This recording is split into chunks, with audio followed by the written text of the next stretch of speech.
Hello, Professor. My name is Kushbu, and our topic for today is to analyze the public sentiment towards the COVID-19 vaccination in India. My group members are Kevin, Kenneth, Hari, Yanyan, and me. The flow of our presentation would be starting with the introduction of the research, the methodology that we followed, some of the very useful analysis and findings that we came out in the research.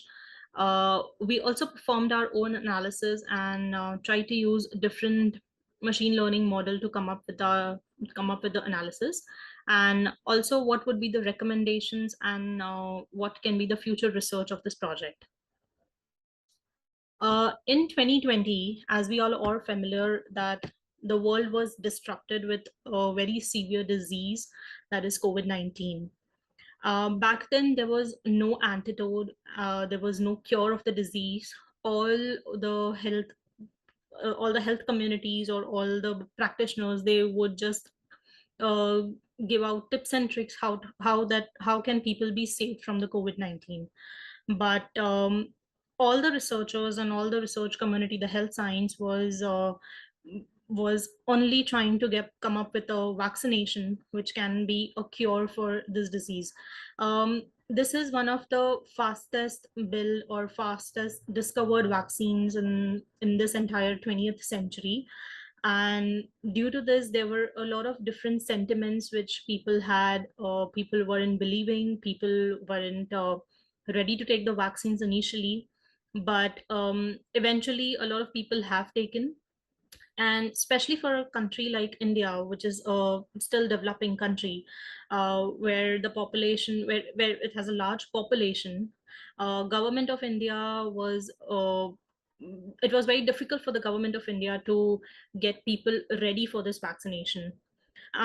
India ran one of its first major vaccination drive in the phases, and it started in the mid of 2020. The first phase of the vaccine was only for the adults, following with the second phase. The first phase was for the elderly, following with the second phase for adults. But the biggest question of all this was the vaccine safe? Will this vaccine end the pandemic? How effective these vaccines are? People started voicing out their issues to the government, and to the news channels, and social media platforms were flooded with these questions and concerns from the people. But as of now, as of August 2020, there are more than 1 billion doses of vaccines which people have already taken. That forms around the 94% of people are now fully vaccinated in India, and around more than 86% of the people have at least taken a first dose of vaccine, at least a one dose of vaccine. The goal of our study today is to analyze the public sentiments on the vaccines in India prior to and following the lockdown, how it changed their life when they were in lockdown and took the vaccine, and how their life is now when everything has lifted and they have taken the vaccine. And we used Twitter as the platform to analyze the data, to analyze the sentiments of the vaccination in India. Um, the research methodology that we followed to perform our research can be seen in this flowchart. We started by collecting the data from the Twitter. We started by cleaning the data, pre-processing the data, removing the duplicates, removing the retweets, and removing the stop words, normalizing the data. And finally, then we started doing the sentiment analysis and the topic detection. And all of this was done in the programming language Python. The very first step was to collect the data.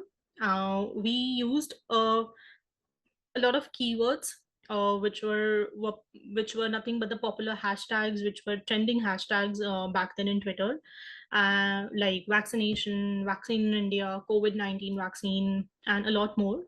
And we used a Python library known as Twint to scrape this data from the Python, from the Twitter. The very first step was to clean the data after collecting it. As we saw that it requires a massive amount of cleaning. Hence, we started by the very first step. What we started was stored the data in the data frames in Pandas, and then very interesting thing was we saw that there were a lot of tweets which were in the native languages or in the foreign languages, basically apart from English. But since Python only understands English, we had to remove them. As well as there were a lot of unnecessary columns with a lot of pictures information, a lot of retweets. So we removed those columns as well. Um, while performing while performing text analysis, it is also important to remove all the stop words which are present in the data, as they're very verbose. Also, while tweeting, a lot of us use emojis. We use tags to tag people, agencies, or put up websites links to provide any information. But due to the limitation of our current library, we had to remove all of them. And the last step was to normalize the data, because to perform any kind of analysis or to pass our data through any machine learning algorithm, it is important to normalize the data. And we used stemming and lemmatization techniques, which can only take up the common root words. And we were finally able to collect around 959 tweets to perform the sentiment analysis and the topic modeling.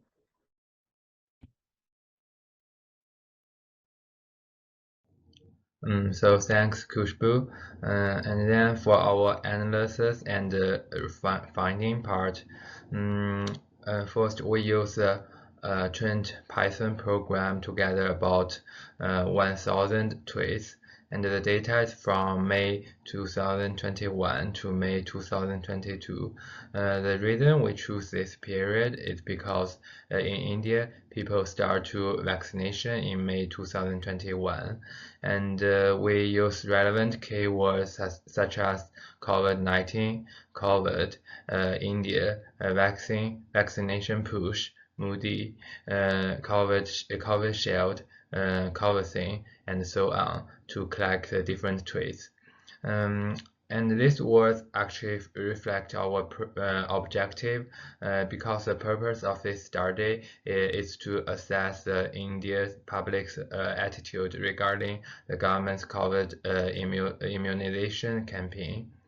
And our analysis will focus on three areas: word cloud, sentimental, and topic modeling. So in terms of word cloud, according to our research, the phrase COVID shield, vaccination, and COVID and dosage, India, and the serum are the major perception of the COVID vaccine for the India public. These words are actually brought up on several occasions during the COVID vaccine campaign. And moreover, we can find some other words like government, quarantine, vaccine trip, death, and booster. This information show that people maybe think the travel ban or the quarantine and the boost vaccine is necessary for the Indian society. So then Kevin will introduce the sentimental analysis for us. Next, we decided to perform the sentiment analysis on the available tweet dataset. After performing the same with the help of the Python package, we found that the majority of people have neutral or positive attitude towards the vaccination drive that was run by Government of India. As you can see, the polarity is divided in the scale of -1 to 1, -1 being negative polarity, while the +1 being the positive polarity. Coming to the statistics of the polarity test, we found that around 415 tweets are positive, whereas around 403 tweets are neutral. The negative tweets are very less, which is to the tune of around 140. Further to the same, we also decided to perform the subjectivity sentiment analysis test on the gathered tweet. We found that majority of the people have tweeted their opinion on the social media website, whereas very few people have posted the facts. Coming to the numbers, around 650 tweets are opinion, whereas around 300 tweets are the facts. Now I would like to move on and hand over the presentation to my colleague. Hello everyone, my name is Kenneth and I'm going to talk about topic modeling and sentiment labeling.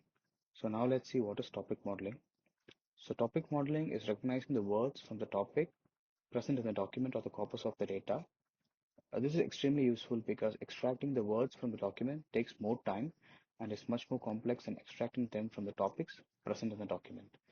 For our analysis, we have used latent Dirichlet allocation topic modeling where latent refers to the hidden topics present in the data and Dirichlet is a form of distribution. So using latent Dirichlet allocation topic modeling, we have come up with 5 topics, namely fear of vaccines, variety of vaccines, concerns regarding children, shortage of vaccines, and fear over health. For example, let's focus on the topic shortage of vaccines. And the top words are virus, help, people, months, export, production, available hospitals, and vaccines. Now let's see the interesting findings. Based on our analysis, we have come up with 3 interesting findings. The first one is Indian people were dissatisfied with the policies implemented by the Indian government during the pandemic. However, when it comes to vaccination programs, people have shown their support. The next finding is based on the word cloud. So people were confused whether taking 2 doses of vaccines was worth it. And finally, the last finding talks about individuals who are concerned over their health because there were some rumors spread in the social media regarding the negative effects of vaccine. Now my teammate Hari will continue the presentation. Thank you. Thanks, Kenny. So in this slide, I'll be explaining about the recommendation. Public health agencies must understood the public attitude towards the vaccination, which influence the vaccine adoption. So if they understood them, they can build plans or a rapid reaction to the social media emotion. So in this research, Indians are more optimistic about the vaccination. And the next one, in order to educate the public, government websites must offer vaccine information consistently. So in many places during the early stage of vaccination, vaccine schedules was unclear. So more knowledge regarding the distribution plan might minimize the people's concern. And the next one, dispel the vaccine myths. Health officials must build strong ties with trustworthy groups. So they can also listen to the public concerns. So to normalize the vaccination, they may consider it as patriotic or public health effort, which may aid in greater goals and defeat a common problem. We can also create a public-private immunization program. So concerned parents should seek counseling regarding the children's vaccination. And the next one is to develop and engage immunization programs through collaborative effort between the public and commercial sectors. So consultation is recommended for parents who have concern about the well-being of the children regarding the vaccination. And the last one is to make a commitment to listening and for complementing vaccine barriers as well as the concerns of parents. So this was in order to make the immunization services more easily available and user-friendly. In this slide, I'll be explaining about the future research. Twitter has almost billions of active users. Even though there are a lot of individuals, that doesn't reflect the total population of India. So we discovered that strongly inhabited places were more prominent in Twitter during an assessment. And this study was only looked at the English language tweets, so which limits our study's generalizability. So it is crucial to use caution in order to make the findings generalizable. And this has a big impact in India because in India, Hindi, Tamil, and other few languages are predominant. So in the study, the other linguistic tweets are not considered. And the next one is Twitter is also well known for their automated tweets. The bot behavior on the topic of COVID vaccination has resulted in the content replication. So as a result, in our investigation, there are some inflations in the importance of specific concerns. And the last one is business and other groups should also accelerate infrastructure projects and their development in their respective states. So this was in order to enable the more digitalization, and they should also make technology and digitalization training on instruction available to both public and private. So this was to ensure that the country workspace is on the same page with the digitalization. So thank you.